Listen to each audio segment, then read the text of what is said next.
Welcome to another edition, a special Yuletide cheer. Eggnog is kind of nasty. Who wants to drink that stuff? Edition of Thinking Out Loud. Joking aside, hope everyone is having a fantastic holiday season.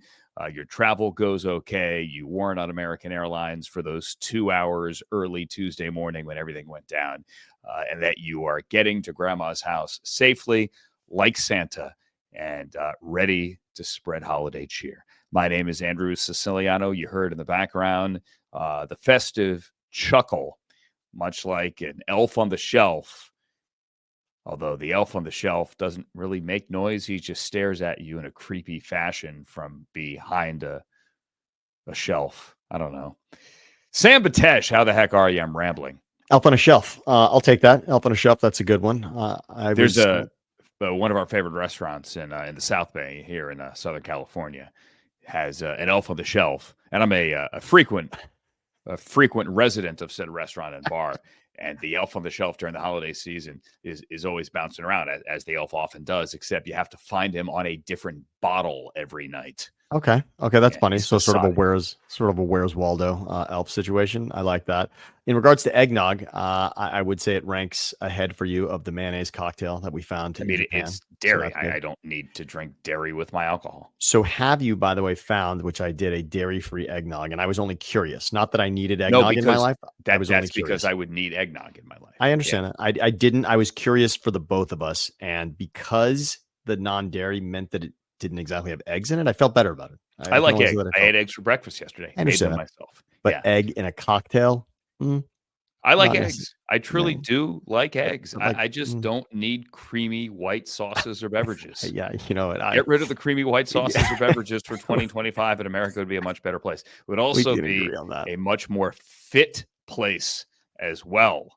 You're absolutely right. That's good. Very festive. But here to browbeat anybody about their diet nor their fitness. It's not what I do, as far as you know. No, really, I'm not. Please, I'm not suggesting you don't have to eat things. I'm suggesting I will never eat things, which isn't important to you. It doesn't matter. What is important to you, however, is Week 17 of the National Football League, which begins on Christmas Day with 2 games. The Chiefs and the Steelers, the Ravens and the Texans. We'll get to the playoff scenarios and all that in a second. Let me just say this. I know it's odd, but as we said last week, the teams playing on Christmas Day on Wednesday played on Saturday last week. So it's the same turnaround. I know everyone's complaining, and I understand it, but it's the same turnaround that any team would have during the regular season. Let's say week 9, they played on Sunday, and week 10, they played on Thursday. It is the same. It's the same. Now, is it harder because it's the holidays and everyone's got family and kids and grandma and the snow and the wet? Yeah, it is. It truly is. It's also harder because it's later in the season and your body is banged up. But there really is no difference on the calendar. And for those who ask aloud, well, is this going to be every year? The answer is, wait for it, yes. It is going to be every year, because next year Christmas is on Thursday. That's easy. There's a Thursday game every year.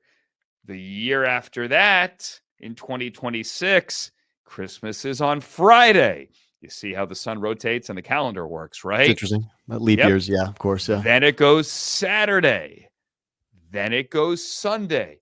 Everyone's going to be playing on Christmas, or it'll be like it was a few years ago, where there's some games Saturday and then a lot of games on Christmas on Sunday. We've done it many different ways. The only year this really becomes an issue, again, is in 2029 when Christmas is on a Tuesday. Get used to it. Christmas is going to have the NFL every year.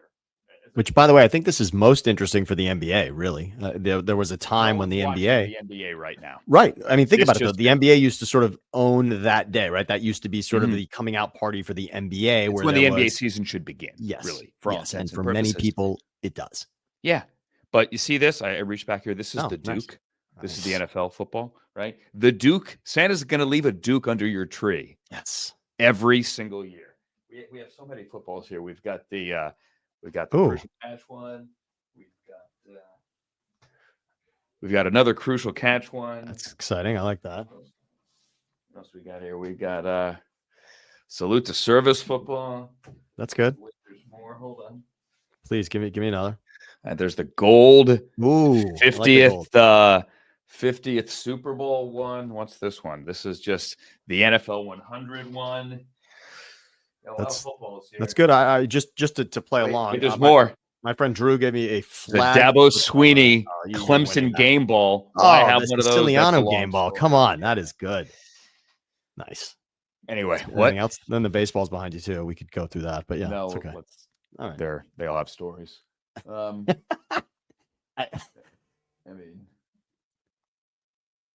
I did make a cousin of mine watch Swingers, by the way. I encountered, by the way, this is always fun. I encountered 3 people who had not seen the movie Swingers. Isn't it fun when you encounter someone who hasn't seen one of your, but when you encounter someone who hasn't seen one of your favorite movies, that's nice. To be able to share that and sort of gift that to somebody is a nice thing. For something that you think is so obvious that someone hasn't experienced yet, that's nice. That's fine. Here's the thing. She's a nice girl. Yes. Yeah. And it's an old movie. I mean, I saw that movie in the theater in 1992. No, 96. Okay, yeah. 1996. That movie, Swingers. Right. I mean, Jon Favreau has now gone on to gain many pounds and redo Star Wars and then lose the weight. I've never seen Rudy, in which he starred. Wow. Because it's a sports movie, and generally I don't like sports movies. He thought, by the way, I heard this story. He thought his career was going to launch on that movie, and then only wrote Swingers once he realized that it was not taking off after that. So, fun fact: once saw him and his family at a what's the taco place we have in LA? Tito's. Not Tito's. No. It's a Baja Fresh. Oh, yeah. Baja Fresh is not that great. Had a Baja Fresh in Brentwood, and you're like, it's one of those randos. It's like, hey, my friend once saw Tom Hanks at a Gap in Westwood. I'm like, great. There's Jon Favreau at a Baja Fresh in Brentwood. Like, it's always like, that used to be our game when we were younger and first moved to LA and we were in our 20s and impressionable and go out every night. It's not, hey, did you see a celebrity? Because you saw one every day. It was like, what was the rando? Like, not just, it was like the most famous person in the most obscure and or random place, right? Yeah, that's a good one. Yeah, that's a good one. It's not, oh, I saw Bono. It's, I saw Bono at Big Dean's. Okay, that's better. That's a good one. I remember. But, just putting those Andy together. Dick at Star Shoes was mine rando combo. That was a good one. Yeah, back then. That's a hold on. Was at sushi with some friends in Westwood by my old house at Hamasaku, which is in a mini mall. Was very good. Was a nice place. Not that you had to dress up or anything. It's LA, but good place in a little strip mall next to like a copy center where you would get your passport photo taken, right? But I could walk to it from my old house. We were there, not you, but me and a couple other friends, and Dustin Hoffman was there. Okay. So Dustin Hoffman is leaving.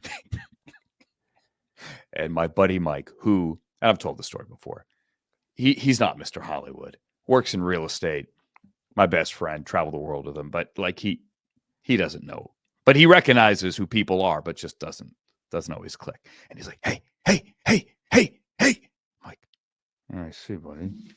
I see. He's like, hey, who's calling me? Hey. I'm like, yeah, dude. He goes, it's Robert De Niro. No. I'm like, no, it isn't. No, it isn't. That's good. No, it isn't. Nope. So then next time we were there, a couple times later, same restaurant, Tina Fey and Amy Poehler were walking out, and I go, hey, it's Robert De Niro. Yeah, no, exactly. Anyway, let's get to the football. This is taking forever. All right.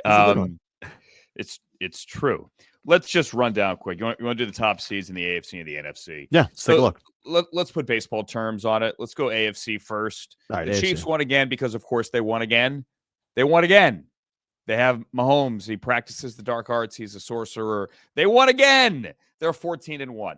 baseball terms, as we go through the winter meetings here, or the winter meetings are over, but as we go through the hot Christian Walker-led first base market, the Chiefs' magic number is 1. That's all you got to know. 1. Their magic number is 1 over the Bills. They're 2 up in the win column with 2 to play. So any combination of their wins or the Bills' losses, 1, they get home field on the road to the AFC, goes through Arrowhead Stadium, whatever the 4 letters they now have ahead of Arrowhead Stadium. 1. GEHA. Them 2. The magic number is 1 for the bye and a seat on the couch where Patrick Mahomes can elevate his ankle and heal. That's it. 1. Uno. Okay? So in the AFC, 3 of the 4 divisions are clinched. The Chiefs have the West. The South belongs to the Texans, the team they beat this past Saturday. The West, I told you, yep. The East belongs to the Bills. And then the Steelers and Ravens are both in the North. They still have to figure out who wins it, and that could come down to Week 18. And then there are 2 wild card spots. The Chargers, the Broncos, the Colts, the Dolphins, and the Bengals are all fighting for those 2 wild card spots. That is your AFC. Clean and easy. The NFC, let's use the baseball terms again. Can we? The Lions at 13-2. The Vikings are right behind them in the NFC North at 13-2. The Packers are there at 11-4, also in the NFC North, where we focus on the Eagles, who lost to the Commanders at 12-3. The Lions' magic number, again, using baseball numbers and terms, 2. Any combination of Lions victories and either a Vikings loss, right? Lions victories and Vikings losses gives the Lions the NFC North and home field throughout the NFC playoffs. That is the easiest way to think about it. The NFC East belongs to the Eagles at 12-3. They are in. The Vikings and Packers have clinched at least NFC wildcard spots. In the NFC South, the Bucs are blowing it. The Falcons and Bucs are both 8-7, but the Falcons have the sweep. They have the head-to-head tiebreaker. So the Falcons are in first. The Bucs are in second, rather. The Falcons cannot be a wild card, but the Buccaneers can either win the division or be a wild card. And in the NFC West, it's the Rams or the Seahawks. Only one can get in. Neither can be a wild card. So either the Rams win the division or the Seahawks win the division. Neither can be a wild card. Sam, did all of that make sense? Yes, thank you very much for that. And in the AFC, I just wanted to look at one thing first, which is, and this is fascinating, as you just ran down the Wednesday. By the way, week 17, Wednesday, Thursday, Saturday, Sunday, Monday. That's pretty awesome. And you run through the gamut of all of the possible. Or exhausting. I've heard it both ways. Yes, exactly. And by the way, every network is available. And as you laid out, the Chiefs, this is for the Chiefs, a simple scenario: Netflix and chill. Chiefs are a Netflix and chill. Except don't be an old person and not know what that actually means. Okay. Yes, obviously we understand what that means, but the Chiefs, Netflix and chill, winning the game on Wednesday on Netflix and then resting essentially the rest of the way. That's fascinating. The most interesting thing that I'd like to see, and this is just a wanting piece here, is I'd love for the Steelers to find a way to win that game so that week 18 comes down to 2 different scenarios here. So not only would it affect the 1 seed, of course, whereas if the Chiefs lose and the Bills win, then week 18, we still have to wait to see what happens there. And the Chiefs game against the Broncos with a fully stocked Chiefs roster is much more interesting because then the Bengals still have that chance. Bengals and Broncos playing head to head. That is fascinating for this Saturday lineup this week. And the Bengals still having a shot at getting in week 18. That's more interesting. I don't know. I mean, I don't know if you see it any other way, but I find the Bengals, I'm so it's just such a mystery that the Bengals have the number one passer and the number one receiver and wouldn't be in. I just think that's a mystery. The defense is right. The defense is not good. It's not the a defense mystery. is not good. Although why are you flummoxing to buy the Bengals? I guess I'm not flummoxed. It's not that I'm flummoxed. They held Dorian Thompson-Robinson to 6 points and they turned the Browns over 3 times. Yeah. They were 31st in points allowed. There's no mystery. It's just that I'd rather see them in the postseason. I'd rather see them in the postseason. And I love the Bo Nix stories and Sean Payton, et cetera, what they've done. But the Bengals are a more interesting opponent. I just see the Bengals as more of a shot at winning a wild card game than the Broncos in that scenario, regardless. So that's what I'd like to see. But as we know, yes, as I said, the Chiefs, Netflix and chill. In the NFC, there hasn't been enough conversation about Minnesota with the 1 seed and the bye. There was so much on the Eagles and their win streak, which obviously was snapped against the Commanders. And by the way, you mentioned the magic number with the Lions. The Eagles do have the slimmest of chances at the 1 seed. They would need both the Vikings and the Lions to finish with more almost losses. not worth talking about. It's not even. It's just to mention it. It is a 5% chance, I believe it was given. Not that the percentages matter, but yes, it's essentially not happening. So discussion about Detroit and Minnesota. I don't know why I'm seeing this as Minnesota with the 1 would just, it feels like it would flip everything on its head. We spent so much time with Detroit in that 1 slot that we just haven't really considered. It's as if Minnesota just went away for a couple of weeks and now is back. And of course, should they beat the Lions week 18 and they would be the 1, that it just feels like that's Minnesota's shot. That's Minnesota's best shot at getting in there, getting to the Super Bowl, and it could absolutely happen. I mean, this is very much in play, more so than I think people are really giving it. I think it's always been in play, and I think we've just chosen to not believe in Sam Darnold and not pay enough attention to it. Sure. I also think it's circular here because it's now we give the Vikings attention after the Vikings claim we didn't give them attention, but we really were giving them attention, but it wasn't the attention. It's like the old where, fans back in the day when SportsCenter was the only show that anybody cared about would say, we're getting no respect. And you would ask, well, why do you think you're not getting any respect? And they would say, well, they didn't do our highlights until like 15 minutes into SportsCenter. I'm like, that's not respect.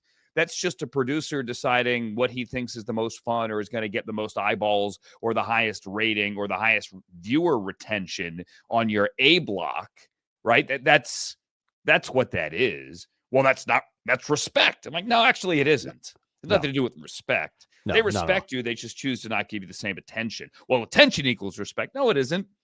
Like, I respect you. I just may choose to speak about something else because I think it moves the needle a little bit more. I think everyone has respected the Vikings, and they've known they're a good team. They just have thought that Sam Darnold would eventually come back to earth, like the Cardinals have come back to earth. Majorly. Like a lot of teams come back to earth. They haven't. And they're good, and they're real. And you should take them seriously. And one thing I also don't lump, because this happens so often. This is again, whether we want to lump ourselves in as media, but let's just say, media, there's a tendency to tire out on certain stories.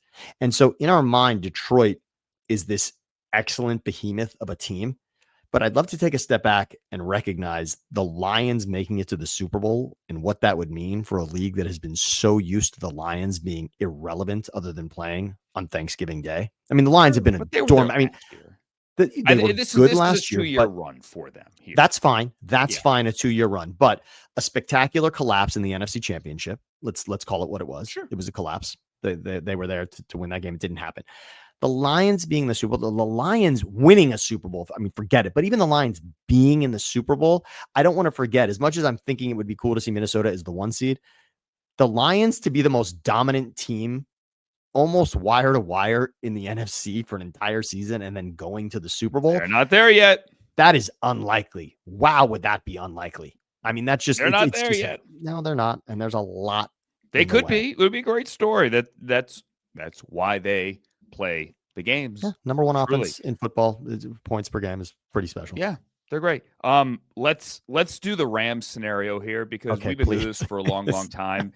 And listen, every Tuesday during November and December, the league emails out the playoff scenarios, and everyone runs to Twitter to copy and paste the playoff scenarios.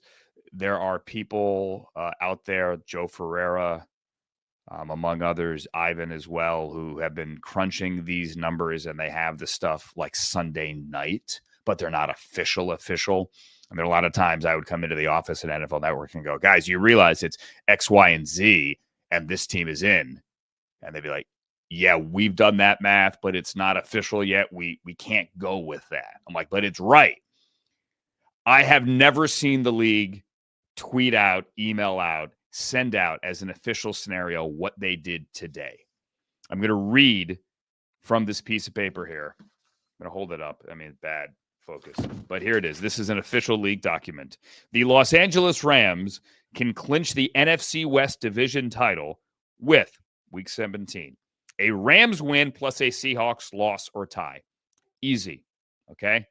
Magic number 2, Rams win, Seahawks loss. They're in. Number 2, Rams win plus the Rams clinch the strength of victory tiebreaker my favorite over the Seahawks. Okay, now they've printed something like that before. Rams Seahawks, by the way, Sunday, Week 18 in Los Angeles. What they have never done is then lay out how they can clinch the strength of victory tiebreaker. I love this. And it says, note, Rams clinch strength of victory over Seahawks with 3.5 or more wins from the following teams: Minnesota, Buffalo, San Francisco, Washington, Cincinnati, or Cleveland.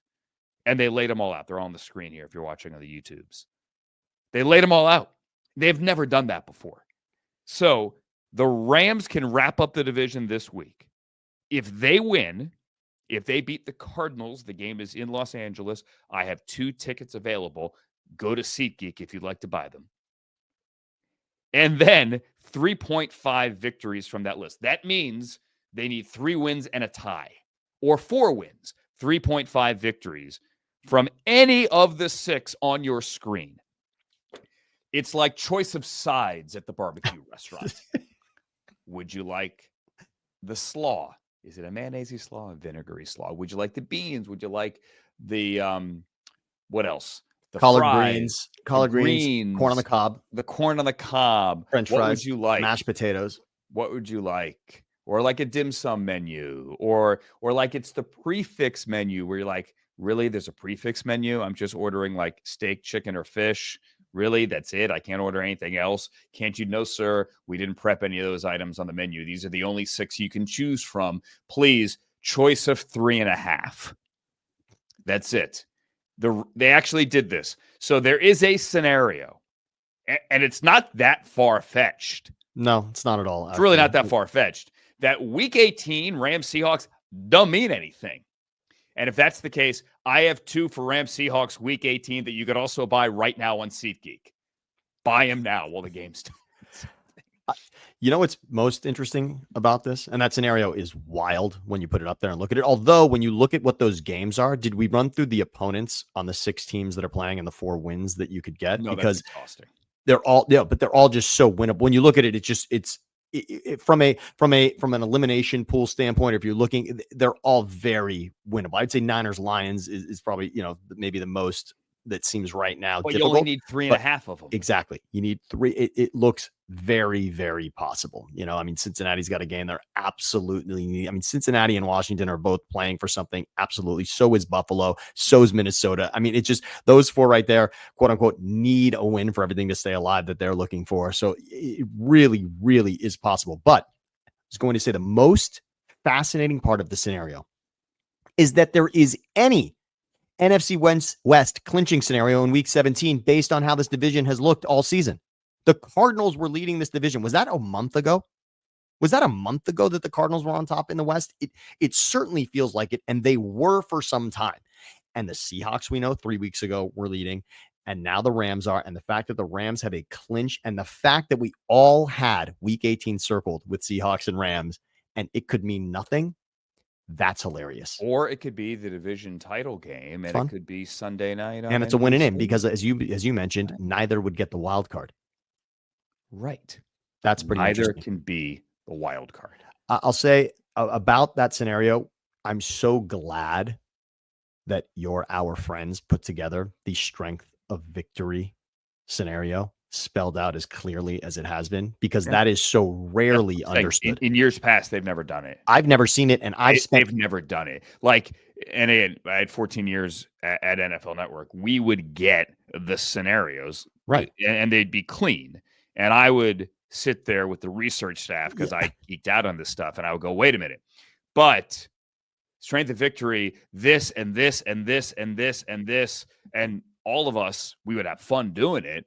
It's fun. We'd be sitting there trying to piece it all together and find crazy backdoor math on strength of victory, right? Had a lot of fun doing it. They spelled it out. It's easy. Now, I mean, that makes it easy. Yeah. Like on Sunday, I was obviously coming home from Cincinnati. Browns fell to the Bengals. It was freezing in that booth.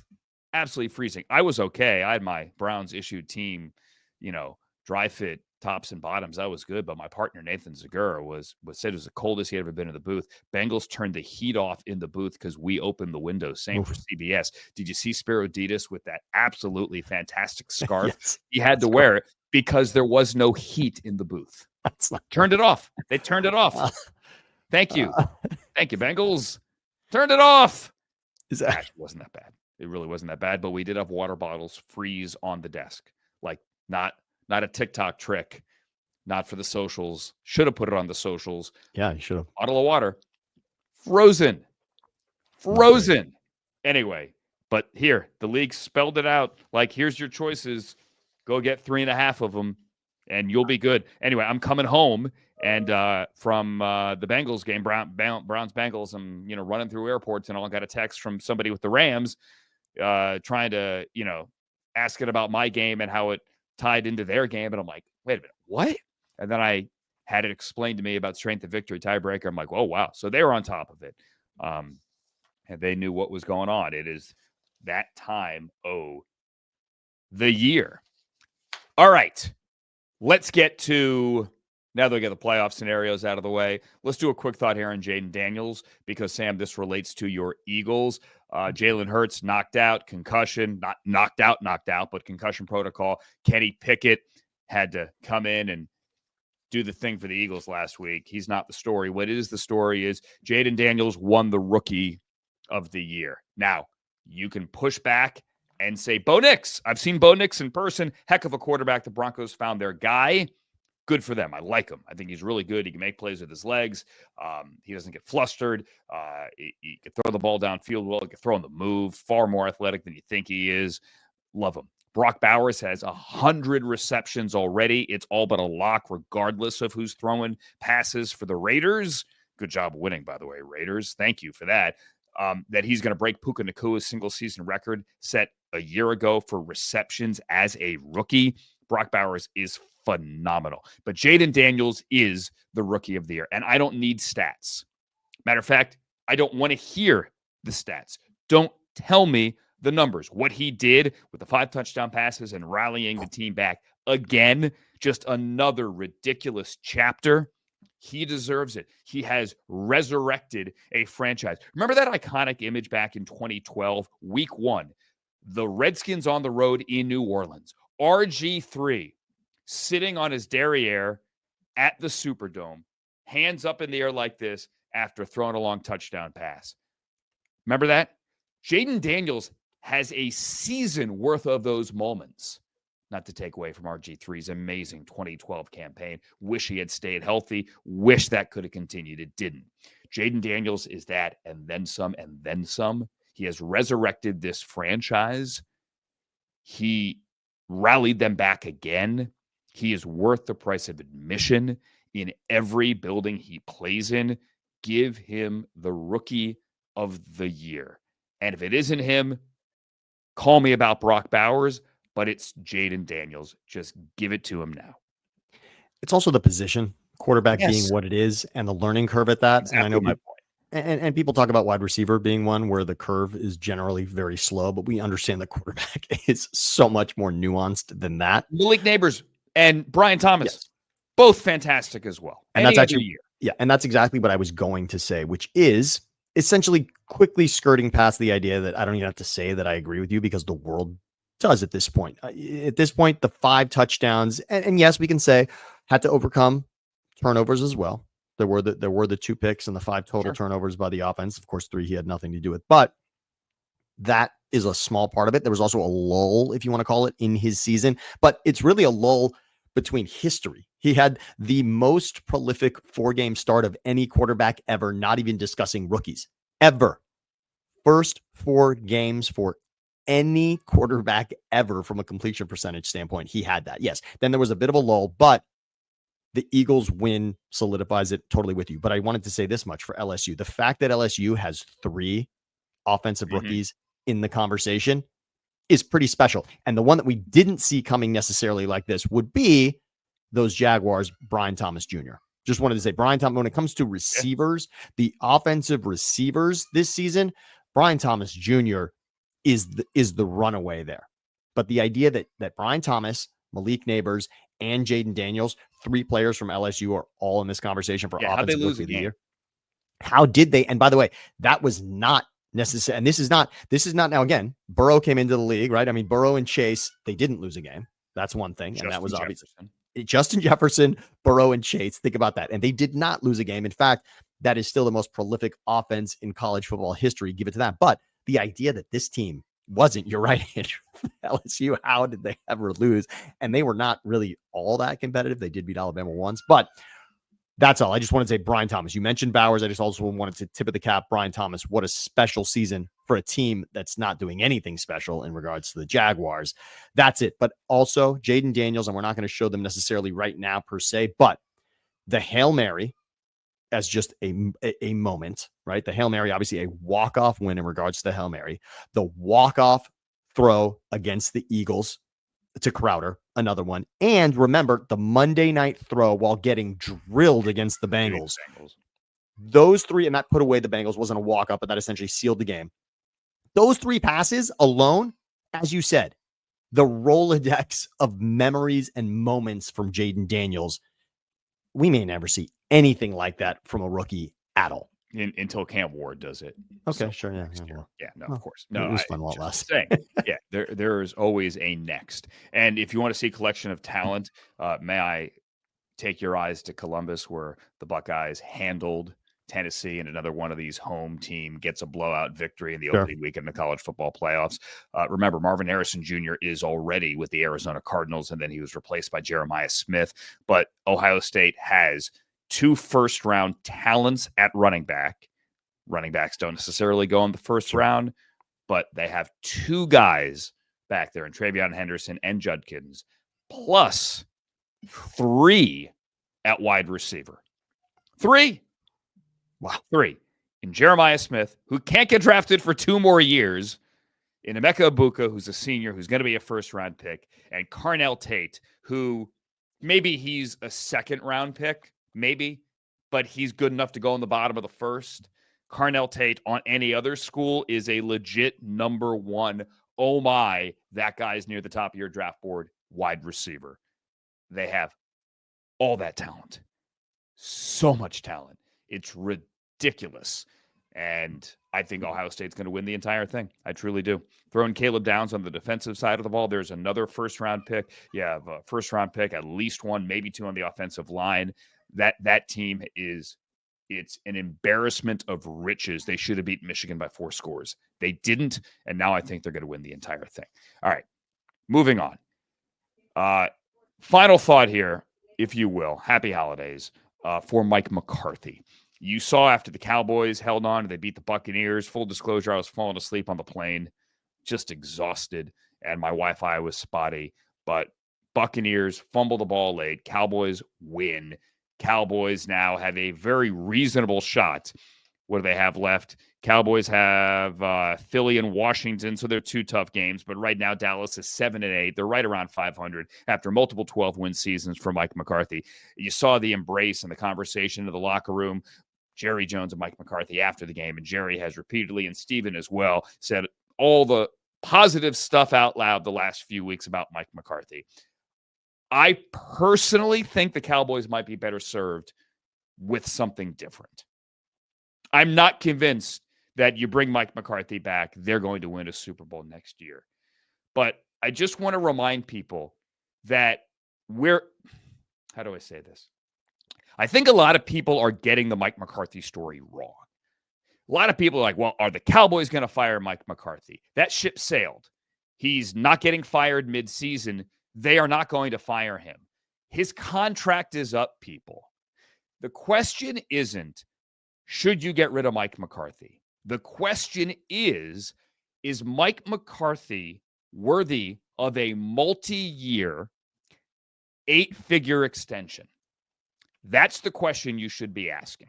We all agree he's done enough this year. They've won, 4 out of 5 games. They're over 500 since Dak got hurt. He has held on. They have not sunk. He did the job. Do you want to give him a new contract? Because his deal is up.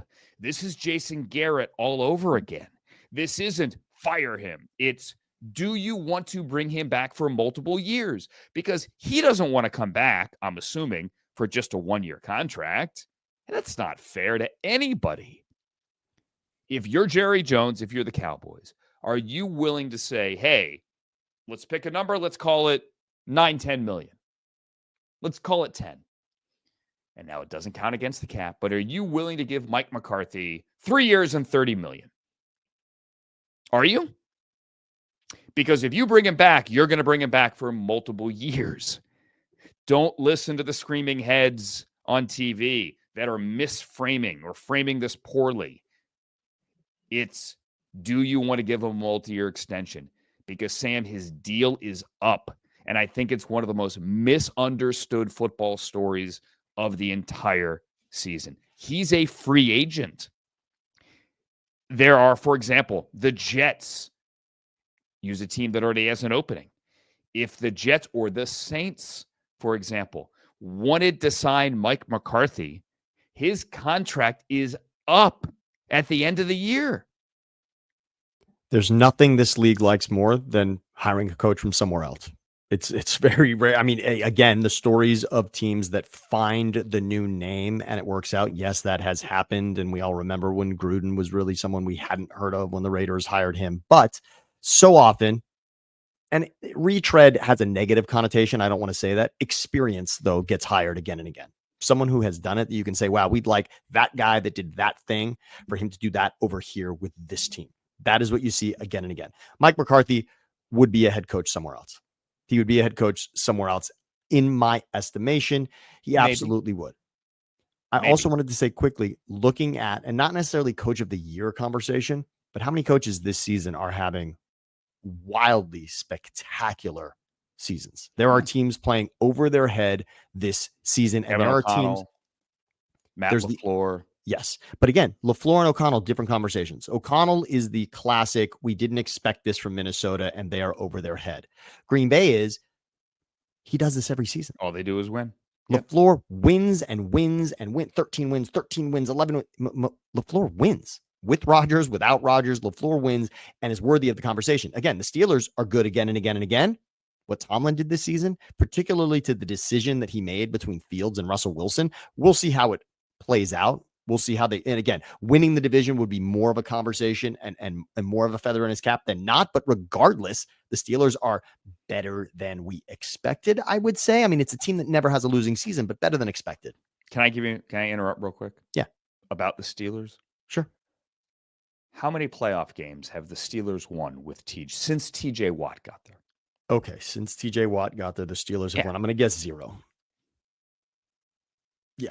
The Browns have won more playoff games with Myles Garrett than the Steelers have with TJ Watt. That's a surprising number. I'm a Mike Tomlin fan. I'm not suggesting he needs to be fired. But there was even a column written, I'm getting ready for Browns Steelers 2 weeks ago. There was a column written 2 weeks ago in Pittsburgh that I was reading on the plane. It was a review of Hard Knocks, in which Mike Tomlin is clearly one of the stars of Hard Knocks, right? Sure. That basically said, like, please, enough of this Mike Tomlin propaganda. Win a stinking game in January. You're nothing to me. Like, it's all hype. Again, I'm paraphrasing, but that was the tone. It was like, fine, big deal. He's going to put on a show for Hard Knocks, win in January. I remember when that was the knock. I believe it was Jimmy Johnson who had mentioned and pointed out that Jeff Fisher had not won enough playoff games. Jeff Fisher had put up a number of seasons in Tennessee where they were not necessarily up to stuff. And at that time, it was thought that Jeff Fisher was a cream of the crop coach. And frankly, shortly after Jimmy Johnson said that was the end of the tenure for Jeff Fisher in Tennessee. So I remember how these things can creep up. Tomlin, however, if you look at the 500 or better with what the rosters have been, I still think the totality of that is impressive. What you just pointed out, I have not won a playoff game since TJ Watt's got 100 sacks since they last won a playoff game. Look, that's ridiculous. Well, to add on to that in regards to what Tomlin has or hasn't done in Coach of the Year and just best coaches and incredible coaching performances this season, Andy Reid's another one. You know, you just sort of look past it, right? But what the Chiefs are doing year in and year out, and again, just for this season, and certainly if they finish with only one loss, that should be looked at. I mean, that is incredible. And of course, anyone with a rookie quarterback to be a playoff team, so Peyton or Dan Quinn, both worthy of that conversation also. And anyone overcoming injuries. I mean, those are the stories that really happens. But you mentioned LaFleur. And considering where McCarthy was before LaFleur, that's why it came up. This quickly on McCarthy. How fair or unfair is it that the Cowboys are only judged after the wild card round of the playoffs? How many teams have that? How many teams have that as the bar? Not that many. There are teams that are happy to win a wild card game. There are. Let's everyone wants to win a Super Bowl, but there are teams, there are franchises and organizations that are happy and consider it a very good season if you win a wild card game. Somehow in Dallas, it's not. And frankly, you and I have spoken about this more than once. The idea that the Cowboys are supposed to be this team in the NFC Championship game all the time, it takes a lot to get to the playoffs. It takes a lot to win a division. It takes a lot to win a playoff game.